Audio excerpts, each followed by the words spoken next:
भारत माता की, भारत माता की। वीर धरा रेवाड़ी से पूरे हरियाणा को राम राम।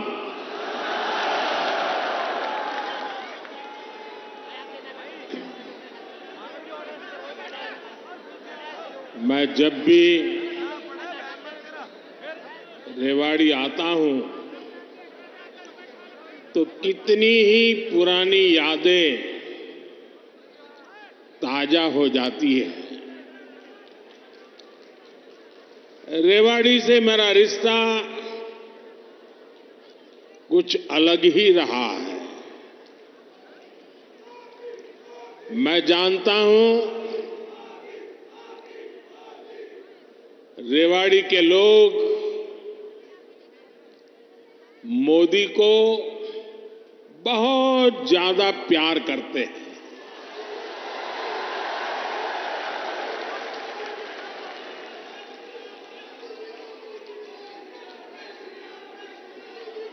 और अभी मेरे मित्र राव इंद्रजीत जी ने जैसे बताया,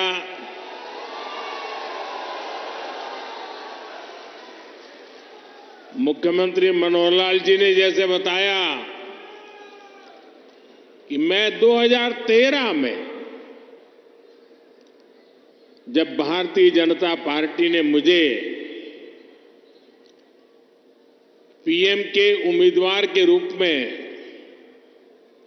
घोषित किया था तो मेरा पहला कार्यक्रम रेवाड़ी में हुआ था।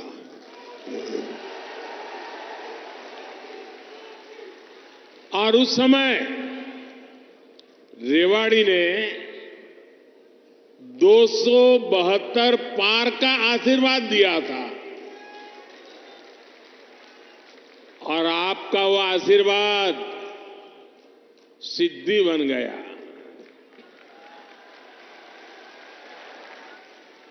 अब लोग कह रहे हैं कि मैं फिर एक बार रेवाड़ी आया हूं तो आपका आशीर्वाद है अब की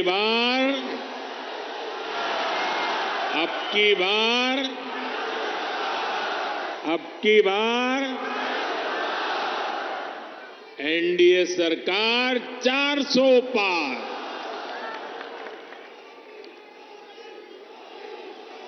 साथियों, लोकतंत्र में सीटों का महत्व तो है ही, लेकिन मेरे लिए उसके साथ साथ जनता जनार्दन का आशीर्वाद ये मेरे लिए बहुत बड़ी पूंजी है।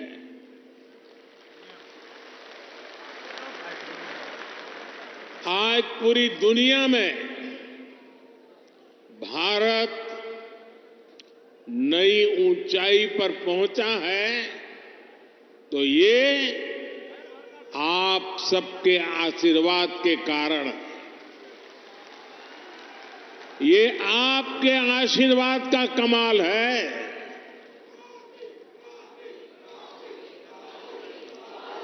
मैं कल ही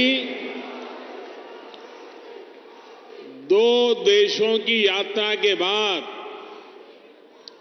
देर रात हिंदुस्तान लौटा हूं। यूएई और कतर में जिस प्रकार का आज भारत को सम्मान मिलता है, हर कोने से भारत को शुभकामनाएं मिलती हैं, वो सम्मान सिर्फ मोदी का नहीं है, वो सम्मान हर भारतीय का है, आप सबका है।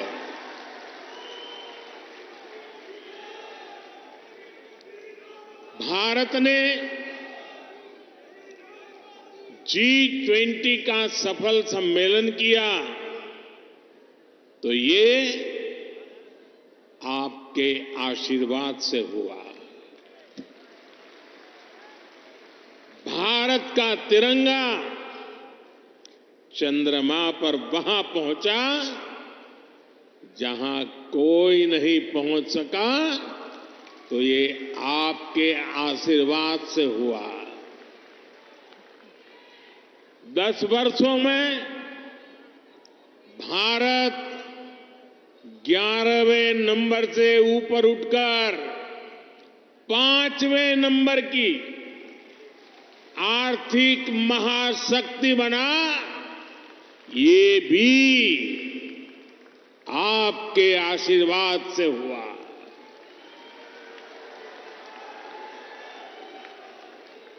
और अब मुझे अपने तीसरे टर्म में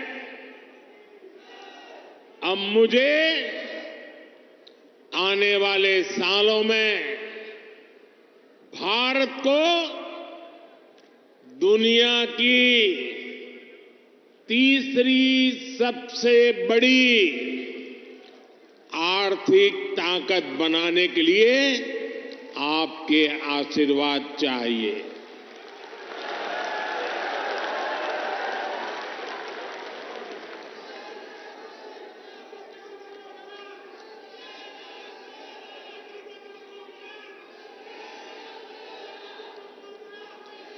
हरियाणा के मेरे भाई और बहनों, विकसित भारत बनाने के लिए हरियाणा का विकसित होना भी बहुत जरूरी है। और हरियाणा तभी विकसित होगा जब यहां आधुनिक सड़कें बनेगी। हरियाणा तभी विकसित होगा जब यहां रेलवे का आधुनिक नेटवर्क होगा।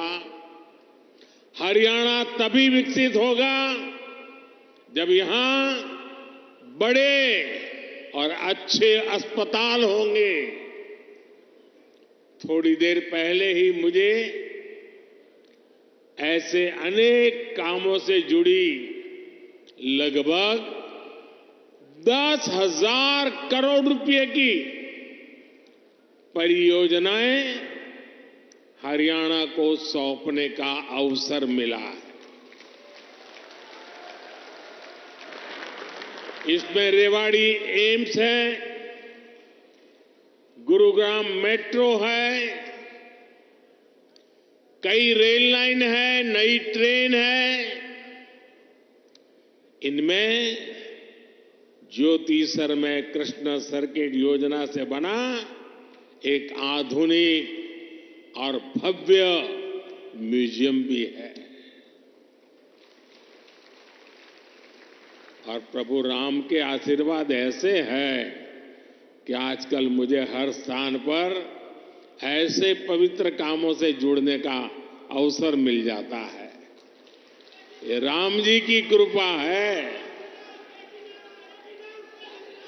ये म्यूजियम भगवान श्री कृष्ण के गीता संदेश और इस पावन धरा की भूमिका से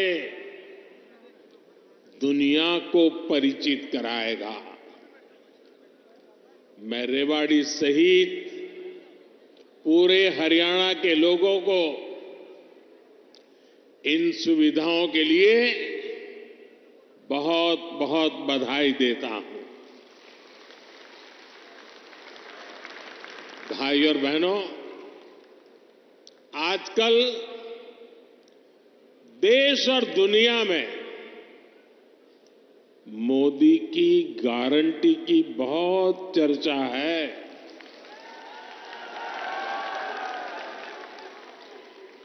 और रेवाड़ी तो मोदी की गारंटी का सबसे पहला गवाह है। यहां पीएम पद के उम्मीदवार के रूप में मैंने देश को कुछ गारंटियां दी थी। देश की इच्छा थी कि दुनिया में भारत की साख बढ़े। ये हमने करके दिखाया। देश की इच्छा थी कि अयोध्या में प्रभु राम का भव्य मंदिर का निर्माण हो। आज पूरा देश भव्य राम मंदिर में विराजे रामलला के दर्शन कर रहा है। और तो और कांग्रेस के लोग, जो लोग हमारे भगवान राम को काल्पनिक बताते थे, जो कभी नहीं चाहते थे कि अयोध्या में प्रभु राम का मंदिर बने, वो भी अब जय सिया राम बोलने लगे हैं। साथियों, कांग्रेस ने दशकों तक जम्मू कश्मीर से आर्टिकल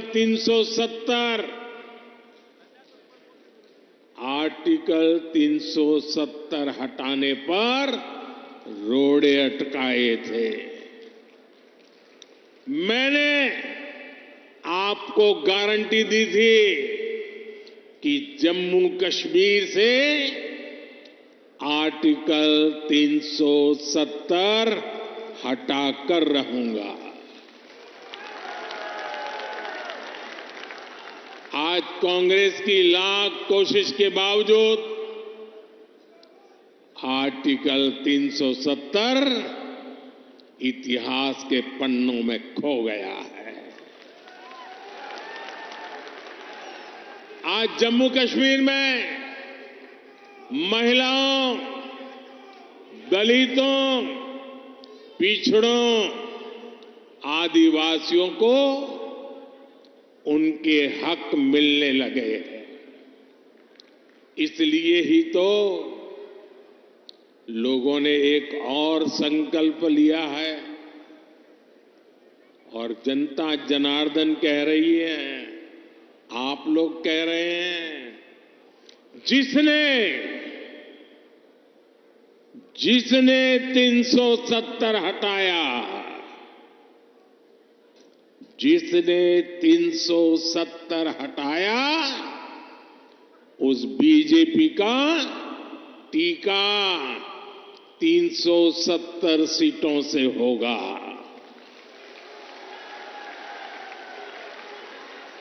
बीजेपी के 370 ही पहुंचाएंगे एनडीए को 400 पार। साथियों, यही रेवाड़ी में मैंने पूर्व सैनिकों को 1 रैंक 1 पेंशन लागू करने की गारंटी दी थी।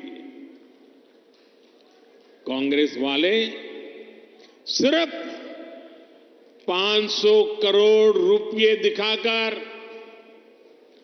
1 रैंक 1 पेंशन लागू करने का झूठ बोलते थे। रेवाड़ी की वीर धरा से लिया गया वो संकल्प मैंने आपके आशीर्वाद से पूरा किया। अभी तक ओआरओपी के तहत 1 रैंक 1 पेंशन के तहत पूर्व सैनिकों को करीब करीब 1 लाख करोड़ रुपए मिल चुके हैं और इसके बड़े लाभार्थी हरियाणा के भी पूर्व सैनिक रहे हैं। सिर्फ रेवाड़ी के ही सैनिक परिवारों की बात करूं तो उन्हें ओआरओपी से 600 करोड़ रुपए से ज्यादा मिले हैं। आप मुझे बताइए, जितना पैसा रेवाड़ी के सैनिक परिवारों को मिल रहा है, उससे भी कम कांग्रेस ने पूरे देश के पूर्व सैनिकों के लिए बजट में रखा था, सिर्फ 500 करोड़। ऐसे झूठ और धोखेबाजी के कारण ही कांग्रेस को देश ने नकार दिया है। साथियों, मैंने रेवाड़ी वासियों को, हरियाणा के परिजनों को यहां एम्स बनाने की भी गारंटी दी थी। आज यहां एम्स के निर्माण की प्रक्रिया शुरू हो गई है और हमारे राव इंद्रजीत तो इस काम के लिए लगातार, वो बोलते कम है लेकिन जो तय करे उसके पीछे लगे रहते हैं। आज एम्स का शिलान्यास हुआ है तो मेरी गारंटी की, और मैं आपको कहूंगा कि आज उसका शिलान्यास किया है और लोकार्पण भी हम ही करेंगे।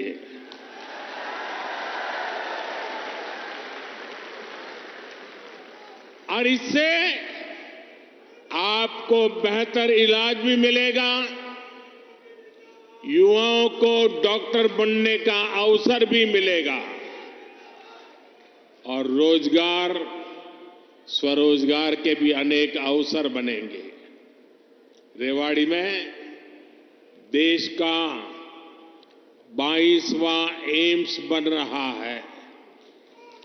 पिछले 10 वर्षों में 15 नए एम्स स्वीकृत किए जा चुके हैं। आजादी के बाद से लेकर 2014 तक देश में करीब 380 मेडिकल कॉलेज बने थे। बीते 10 वर्षों में 300 से अधिक नए मेडिकल कॉलेज बने हैं। हरियाणा में भी हर जिले में कम से कम एक मेडिकल कॉलेज बनाने का काम तेजी से चल रहा है। साथियों, मैं ऐसी अनेक गारंटियां गिना सकता हूं जो देशवासियों के आशीर्वाद से पूरी हो चुकी है। लेकिन कांग्रेस का ट्रैक रिकॉर्ड क्या है? कांग्रेस का ट्रैक रिकॉर्ड देश की आधे से अधिक आबादी को दशकों तक छोटी छोटी जरूरतों से दूर रखना का है, तरसाने का है। कांग्रेस का ट्रैक रिकॉर्ड सिर्फ एक परिवार के हित को देश और देशवासियों के हित से ऊपर रखने का है। कांग्रेस का ट्रैक रिकॉर्ड इतिहास के सबसे बड़े घोटालों का है। कांग्रेस का ट्रैक रिकॉर्ड आतंकवाद और अलगाववाद को बढ़ावा देने का है। कांग्रेस का ट्रैक रिकॉर्ड सेना और सैनिक दोनों को कमजोर करने का है। ये बातें याद रखनी जरूरी है क्योंकि आज भी कांग्रेस की टीम वही है, नेता वही है, नीयत वही है और उन सब की निष्ठा एक ही परिवार के लिए है। तो नीति भी तो वही होगी जिसमें लूट है, भ्रष्टाचार है, बर्बादी है। साथियों, कांग्रेस सोचती है कि सत्ता में रहना उसका जन्मसिद्ध अधिकार है, इसलिए गरीब का ये बेटा जब से पीएम बना है, ये एक के बाद एक मेरे खिलाफ साजिशें करते जा रहे हैं। लेकिन ईश्वर रूपी जनता जनार्दन का आशीर्वाद मेरे साथ है। कांग्रेस की हर साजिश के सामने जनता जनार्दन ढाल बनकर खड़ी हो जाती है। जितना ज्यादा कांग्रेस साजिशें करती है, उतना ही ज्यादा जनता मुझे मजबूत करती है, अपना आशीर्वाद देती है। इस बार भी कांग्रेस ने मेरे खिलाफ सारे मोर्चे खोल दिए हैं, लेकिन मेरे देश की जनता का सुरक्षा कवच, और जब जनता का सुरक्षा कवच होता है, जनता जनार्दन का आशीर्वाद होते हैं, माताएं बहनें ढाल बनकर के खड़ी होती हैं, तो संकटों से पार भी निकलते हैं और देश को आगे भी बढ़ाते हैं। और इसलिए आप सबके आशीर्वाद से हिंदुस्तान के कोने कोने में जो मैं अनुभव कर रहा हूं, इसलिए लोग कह रहे हैं एनडीए सरकार 400 पार, एनडीए सरकार, एनडीए सरकार, एनडीए सरकार। साथियों, एक परिवार के मोह में फंसी कांग्रेस, हरियाणा में वही हाल है, आज अपने इतिहास के सबसे दयनीय दौर से गुजर रही है। इनके नेता से अपना एक स्टार्टअप नहीं संभल रहा। ये लोग देश संभालने का सपना देख रहे हैं। आज कांग्रेस की हालत देखिए, कांग्रेस के पुराने नेता एक एक करके इनको छोड़कर जा रहे हैं। जिन्होंने कभी इनके साथ आने का इरादा किया था, वो भी इनसे भाग रहे हैं। आज स्थिति ये है कि कांग्रेस के पास अपने कार्यकर्ता तक नहीं बचे हैं। जहां कांग्रेस सरकार में है, वहां इनसे अपनी सरकारें भी नहीं संभल रही है। आज हिमाचल में लोगों को वेतन और पेंशन देने तक में मुश्किलें आ रही है। कर्नाटका में विकास की योजनाओं पर भी कांग्रेस सरकार काम नहीं कर पा रही है। भाई और बहनों, एक तरफ कांग्रेस का कुशासन है और दूसरी तरफ बीजेपी का सुशासन। यहां 10 वर्षों से डबल इंजन सरकार है, इसलिए गरीब कल्याण की जो भी योजनाएं मोदी ने बनाई है, उनके 100% अमल में हरियाणा अव्वल है। हरियाणा खेती के क्षेत्र में भी अभूतपूर्व प्रगति कर रहा है और यहां उद्योगों का दायरा भी निरंतर बढ़ रहा है। जिस दक्षिण हरियाणा को विकास में पीछे रखा गया, आज वो कहीं तेजी से आगे बढ़ रहा है। देश में रोड हो, रेल हो, मेट्रो हो, उनसे जुड़ी जो बड़ी परियोजनाएं हैं, वो इसी हिस्से से गुजर रही है। दिल्ली मुंबई एक्सप्रेसवे के, दिल्ली दौसा लालसोट के पहले चरण का उद्घाटन हो गया है। देश का सबसे लंबा एक्सप्रेसवे हरियाणा के गुरुग्राम, पलवल और नूंह जिलों से होकर गुजर रहा है। साथियों, 2014 से पहले हरियाणा में रेलवे के विकास के लिए हर वर्ष औसतन 300 करोड़ रुपए का बजट मिलता था। 300 करोड़ रुपए। इस वर्ष हरियाणा में रेलवे के लिए करीब करीब 3000 करोड़ रुपए का बजट रखा गया है। अब देखिए कहां 300 करोड़ और कहां 3000 करोड़, और ये अंतर पिछले 10 सालों में आया है। रोहतक, महम, हांसी, जिंद, सोनीपत जैसी नई रेल लाइनों और अंबाला, कैंट, दप्पर जैसी लाइनों के दोहरीकरण से लाखों लोगों का फायदा होगा।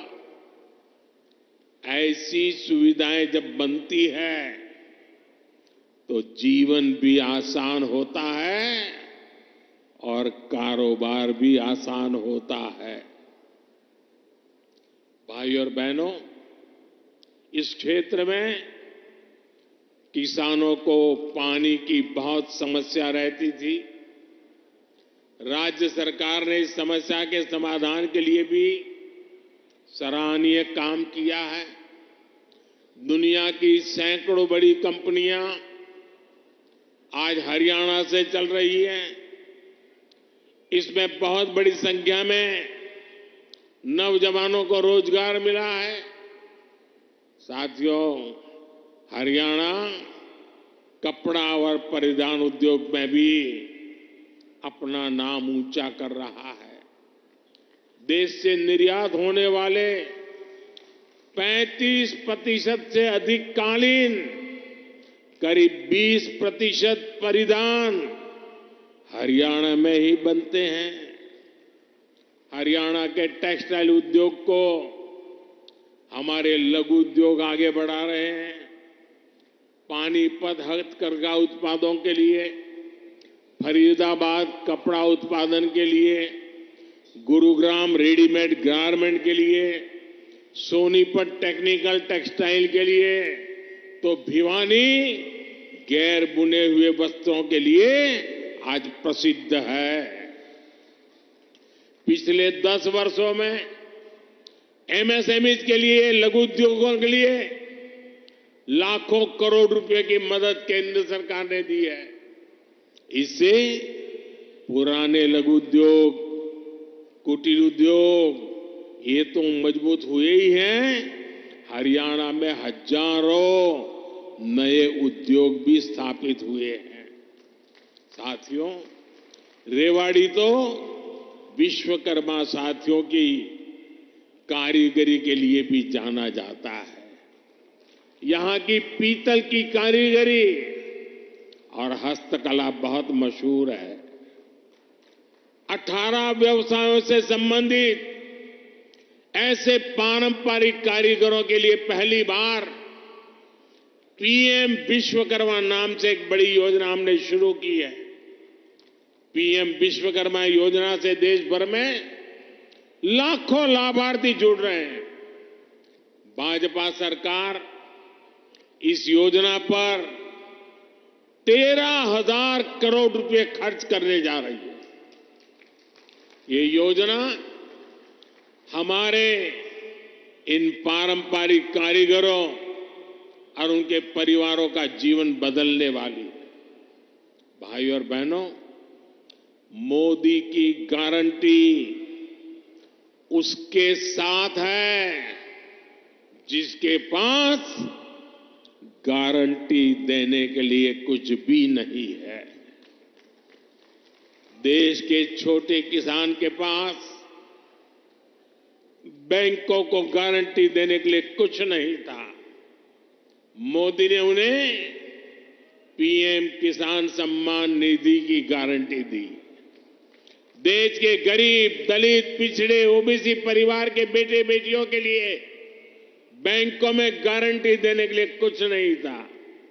मोदी ने मुद्रा योजना शुरू की और बिना गारंटी का लोन देना शुरू किया।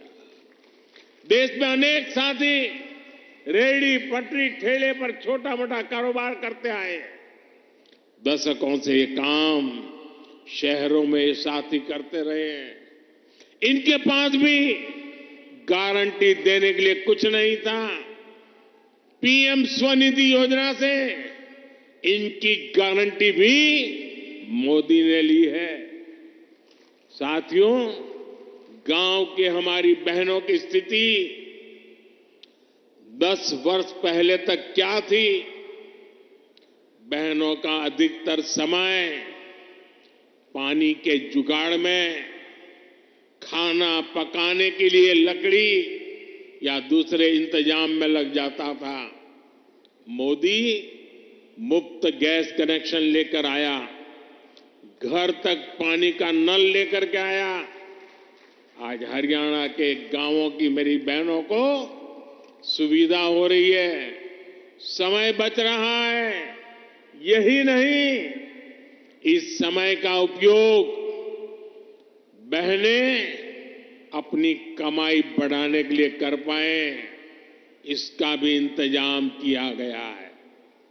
पिछले 10 वर्षों में देश भर में 10 करोड़ बहनों को हमने स्वयं सहायता समूहों से जोड़ा है।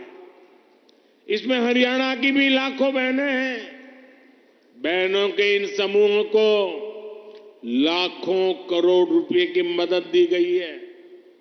मेरी कोशिश यही है कि ज्यादा से ज्यादा बहनों को लखपति दीदी बना सकूं। अभी तक 1 करोड़ बहनें लखपति दीदी बन चुकी है। कुछ दिन पहले जो बजट हम लेकर आए हैं, उसमें 3 करोड़ बहनों को लखपति दीदी बनाने का लक्ष्य रखा गया है। हमने नमो ड्रोन दीदी योजना भी शुरू की है। इसके तहत बहनों के समूहों को ड्रोन चलाने की ट्रेनिंग दी जाएगी और ड्रोन दिए जाएंगे। ये ड्रोन खेती के काम में आएंगे और इससे बहनों को अतिरिक्त कमाई होगी। साथियों, हरियाणा अद्भुत संभावनाओं का राज्य है। मैं हरियाणा के फर्स्ट टाइम वोटर्स को, जो पहली बार मतदान करने वाले हैं, जो 18, 20, 22 साल की उम्र के हैं, उनको विशेष रूप से कहूंगा कि आपका भविष्य बहुत उज्जवल होने वाला है। डबल इंजन सरकार आपके लिए विकसित हरियाणा बनाने में जुटी है। टेक्नोलॉजी से टेक्सटाइल तक, टूरिज्म से ट्रेड तक, हर सेक्टर में रोजगार के नए अवसरों के लिए हम प्रयासरत हैं। आज पूरा विश्व भारत में निवेश के लिए उत्सुक है और निवेश के लिए हरियाणा एक उत्तम राज्य बनकर उभर रहा है। और निवेश बढ़ने का मतलब है कि नौकरी के नए अवसर भी बढ़ रहे हैं। इसलिए डबल इंजन की सरकार को आपका आशीर्वाद ऐसे ही मिलता रहे, ये बहुत जरूरी है। एक बार फिर आपको एम्स के लिए हजारों करोड़ रुपए की परियोजनाओं के लिए मेरी तरफ से बहुत बहुत बधाई। मेरे साथ बोलिए, भारत माता की, भारत माता की, भारत माता की। बहुत बहुत धन्यवाद।